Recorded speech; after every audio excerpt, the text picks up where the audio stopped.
Welcome to Nakkshathra Academy. Previous video A major chord family என்னங்கறத பார்த்தோம். இந்த வீடியோல A major scale எப்படி play பண்ணனும் அப்படிங்கறத நம்ம பார்க்கலாம். A major scale 3 sharp scale அப்படினு சொல்லுவாங்க. ஏன்னா அதுல 3 sharp note வந்துரும். ஒன்னு C sharp and then F sharp and then G sharp. இந்த 3 sharp note வரதுனால 3 sharp scale னு சொல்றாங்க. அதை எப்படி ப்ளே பண்ணலாம் அப்படிங்கறத நம்ம இப்ப பார்க்கலாம்.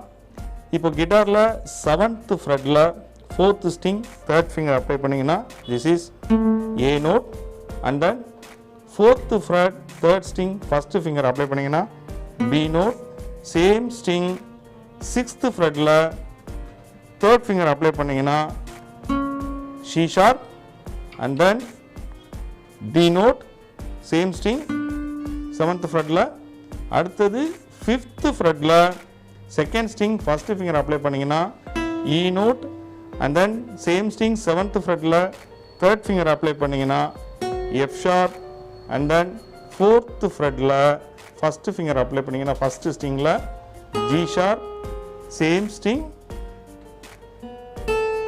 this one A note. இது வந்து ascending order and then descending order அப்படியே ப்ளே பண்ண வேண்டியதுதான். A, G sharp, F sharp, E, B, C sharp, B and then A, right? இவ்வளவுதான் A major scale. இந்த ஸ்கேல் உடைய நோட் நம்ம வீடியோல டிஸ்ப்ளே ஆயிட்டு இருக்கு. அதை பார்த்து நீங்க பிராக்டீஸ் பண்ணலாம். அடுத்த வீடியோல இந்த A major ஸ்கேல்ல ஒரு சாங் எப்படி ப்ளே பண்றது அப்படிங்கறத பார்க்கலாம். Until that, stay tuned. It's Atmaram. See you. Bye bye.